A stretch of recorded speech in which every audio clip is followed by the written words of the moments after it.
আপনাদের অনেক অনেক স্বাগত। আপনারা কেমন আছেন? আশা করি ভালোই আছেন। তো আজ আমি বানাতে চাইছি শস্য দিয়ে পাবদা মাছ, শস্য আর বেগুন দিয়ে।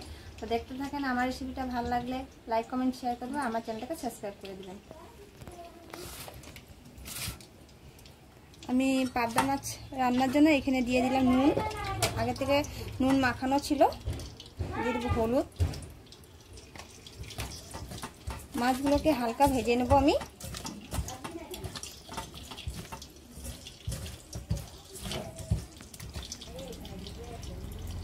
দিয়ে দেবো সরষের তেল।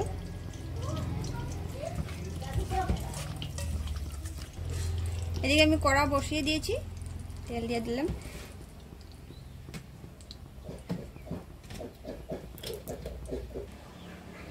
আমি মাছ ভাজার আগে তেলের মধ্যে দিয়ে দিলাম নুন। তেল গরম হয়ে গিয়েছে, এখন দিয়ে দেবো মাছগুলো। মাছগুলোকে আমি হালকা ভেজে নেব, বেশি ভাজবো না। আমার মাছগুলো ভাজা হয়ে গিয়েছে, এখন তুলে নেব।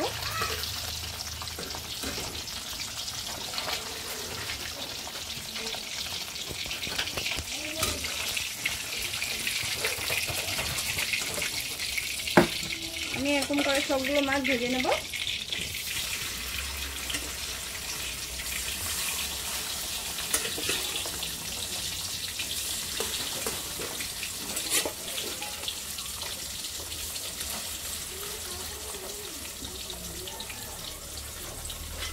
আমি এখন মাছের জন্য মশলা করে নেব।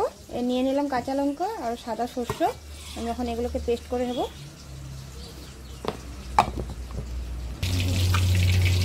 আমার মাছগুলো ভাজা হয়ে গিয়েছে, এখন আমি এই তেলের মধ্যে বেগুনগুলো ভেজে নেব।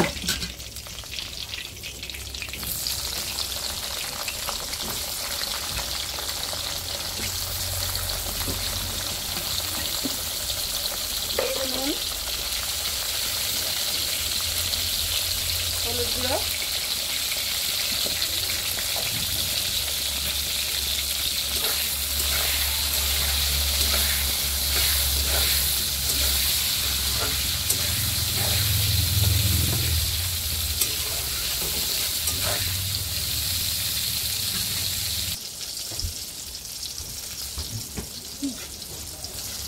আমার বেগুনগুলো ভাজা হয়ে গিয়েছে, এখন বেগুনগুলোকে তুলে নেব।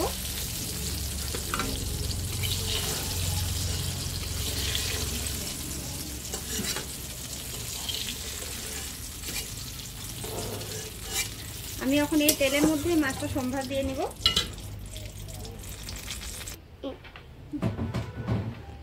আমি তেলের মধ্যে দিয়ে দিব কালো জিরে,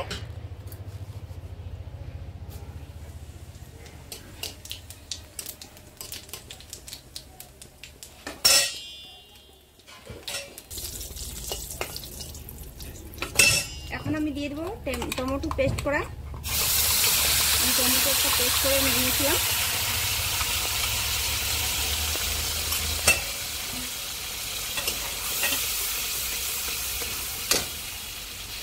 দিয়ে দেবো হলুদ গুঁড়ো,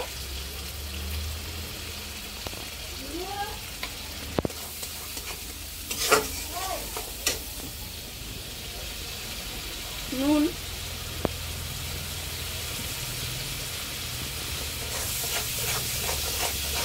টমেটোগুলো একটু ভাজা হয়ে গেলে তারপর আমি সরষে পেস্টটা দিয়ে দেবো।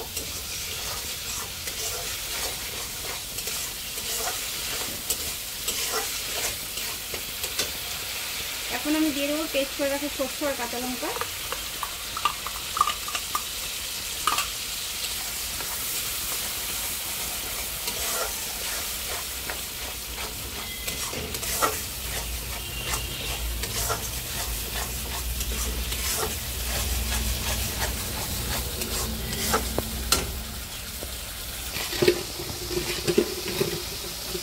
আমি এখন দিয়ে দেবো সামান্য চিনি।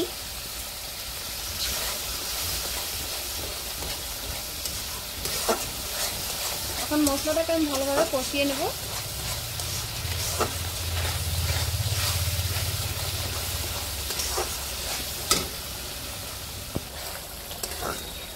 হ্যাঁ, মশলাটা ভালোভাবে কষানো হয়ে গিয়েছে।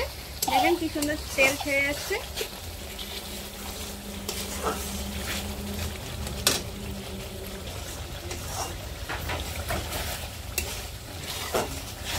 এখন আমি দিয়ে দেবো জল।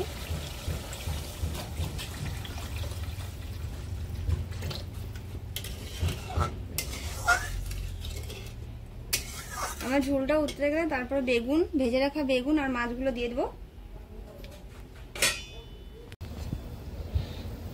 আমার ঝোল উতরে গিয়েছে, এখন আমি ভেজে রাখা মাছ আর বেগুনগুলো দিয়ে দেবো।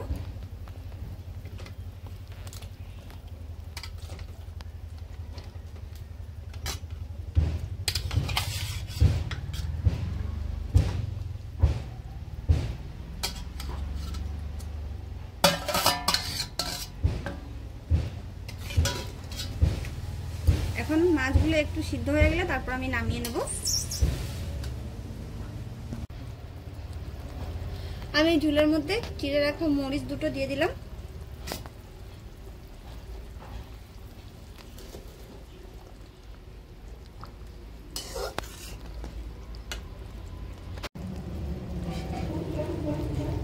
আমার মাছ সিদ্ধ হয়ে গিয়েছে, এখন আমি দিয়ে দেবো ধনেপাতা।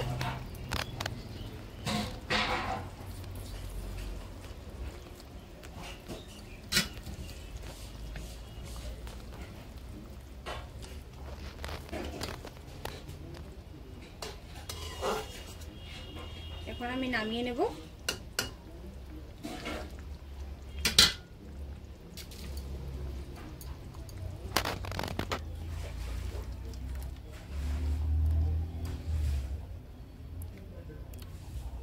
পাবদা মাছের ঝাল রেডি হয়ে গিয়েছে।